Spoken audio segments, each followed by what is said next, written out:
देश के प्रधानमंत्री थे, चौधरी चरण सिंह इस देश के गृह मंत्री थे। चौधरी चरण सिंह को बर्खास्त कर दिया गया था और किसानों ने ये फैसला किया था कि दिल्ली के वोट क्लब में चौधरी चरण सिंह का जन्मदिन मनाएंगे। चौधरी देवीलाल ने भी ऐलान कर दिया था कि हमें मनाना चाहिए। तो मोरारजी देसाई ने चौधरी देवीलाल को बुलाया और चौधरी साहब से कहा कि आप मुख्यमंत्री हो, आप अगर मुख्यमंत्री रहना चाहते हो तो आप दिल्ली में वोट क्लब में चौधरी चरण सिंह के जन्मदिन में मत आना। चौधरी देवीलाल आप पूरा हुए उठ के खड़े प्रधानमंत्री के साथ में कह दिया, कह रहे मैं किसान का बेटा पहले हूँ, बाद में मुख्यमंत्री हूँ, लाखों किसानों को लेकर दिल्ली के वोट क्लब गया हुआ और चौधरी चरण सिंह का जन्मदिन मनाऊंगा। ये किसान लिहाजा देश का किसान सोच रहा था कि कोई चौधरी देवीलाल की रीत को निभाएगा। यहाँ पे कितने ही एमएलए कितने ही एमपी थे, परंतु इस परिवार के भी 5 एमएलए थे, केवल अभय सिंह दिलदार थे जिन्होंने उठे और हरियाणा विधानसभा से त्याग पत्र दे करके दिल्ली में जाकर के बॉर्डर पे डट के खड़े हो गए। साथियों में इनको बहुत बधाई देता हूँ इस बात के लिए। और सरकार ने साजिशन चुनाव भी कराया, इलाहाबाद का फिर से चुनाव हुआ, सारी पार्टियां एक हो गई। कोई कहता है ये गांडा मेरा दोस्त है, कोई कुछ कहता है, कोई कुछ कहता है। कांग्रेस पार्टी की जमानत जब्त हो गई और अभय सिंह चौटाला अकेले निकले। मैं भी उस वक्त में ये सोच रहा था किसान का झंडा लहराएगा या मुरझा जाएगा।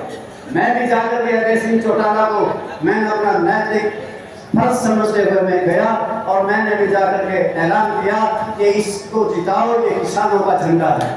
साथियों, किसानों और मजदूरों, मेरे वर्ग के लोगों, आपसे अभय सिंह चौटाला क्या मांगने आए? धन दौलत की जरूरत नहीं, किसी प्रकार की और किसी बात की जरूरत नहीं, केवल मात्र इस बात के लिए कहने आए हैं मेरे वर्ग के लोगों, जिस प्रकार से मैं तुम्हारी लड़ाई में कूद गया था, अब आप इस किसान की लड़ाई में कूद जाओ और इसका साथ उसके हाथ मजबूत करो। और इतना ही नहीं, इस किसानों के झंडे को फिर से बुलंद करने का काम करो। हरियाणा प्रदेश में भारतीय जनता पार्टी की सरकार है, ये समझ लेना ये नारे कुछ ही देते नहीं। 400 को दे 75 का नारा दिया था, 40 आई थी, चाहे 400 का दे लें चाहे 500 का दे लें, ये कुछ भी करने वाले नहीं, 200 से पार नहीं हो सकेंगे। और हरियाणा प्रदेश की तो आज से ही आप ये समझ लेना कि भारतीय जनता पार्टी की सरकार जाएगी और इंडियन नेशनल कांग्रेस पार्टी की सरकार आएगी। तुम्हें बहुत से लोग ये कहेंगे एक एमपी बना दोगे क्या हो जाएगा। बहुत से कह रहे थे सब समय कि हमें लोग ये कहते हैं। मैंने उनसे कहा था कि आज 90 विधायक हैं, 89 और एक अकेला ये अभय सिंह है। सारी विधानसभा इनके नाम पे ही क्यों ठहराती है, क्यों बोलते हैं ये? इसलिए कि किसानों की आवाज इनके दिल में है।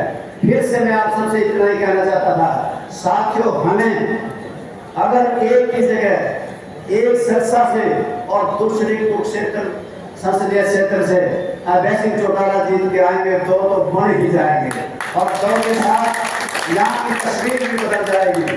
भारतीय जनता पार्टी जाएगी और लोक दल की सरकार आएगी। प्रश्न इस बात का भी नहीं, प्रश्न इस बात का है क्या किसानों की हिमायत करने वाले वो झंडा फिर से किसानों का इस हरियाणा प्रदेश में लहराएगा। आओ मिल करके इस किसानियत के, अगर हमारे अंदर सबके अंदर किसानों का खून बहता है, अगर कमेरे का खून बहता है, आओ इस झंडे को बुलंद करें। और मैं विशेष तौर से इस क्षेत्र से जुड़ा रहा। मुझे एक रैली में लगभग 1 महीना इस क्षेत्र में रहने का, जिले में रहने का सौभाग्य प्राप्त हुआ। कोई गांव मैंने नहीं छोड़ा, कोई गांव छूता नहीं रहा था। और मैं ग्रेविएशंस कमेटी का चेयरमैन भी चौधरी ओम प्रकाश चौटाला के राज में मैं यही जज्जर का ही चेयरमैन रहा, उसके बाद रोहतक का रहा। तो मेरे साथियों, मेरे साथ गांव-गांव डोलते थे, गांव-गांव जाते थे, सबके नफे सिंह की राखी। आज उन सब के लिए, आज वो हमारे बीच में तो नहीं, वो दोबारा हमारे बीच आएंगे भी। जो चलाएगा वो आया नहीं है। परंतु साथियों, अगर हम जिंदा रखना चाहते हैं, सवाल हमारे पास इस बात का है कि नफे सिंह राठी तो नहीं आएगा, परंतु नफे सिंह राठी को जिंदा रखना आपके हाथ में। अगर आप लोगों ने उनके बताए हुए रास्ते पे चल करके उनके परिवार को, उनकी धर्म पत्नी को, उनके बेटे को अगर इस इलाके में आके रखा तो जब कभी भी वो कुरुक्षेत्र जाएंगे, चंडीगढ़ जाएंगे, तो नफेस सिंह सदा उनके दिल में जिंदा रहेंगे। सदा तुमने आज से नामबंद हो जाना है।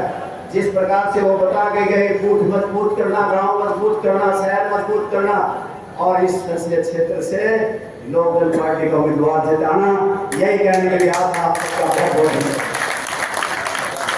उपस्थित छत्तीस बिरादरी के पिता तुल्य मेरे बुजुर्गों, बहुत सारी संख्या में मेरी माताएं मेरे भी आई है, और समूची झज्जर जिले की इंडियन नेशनल लोकदल पार्टी की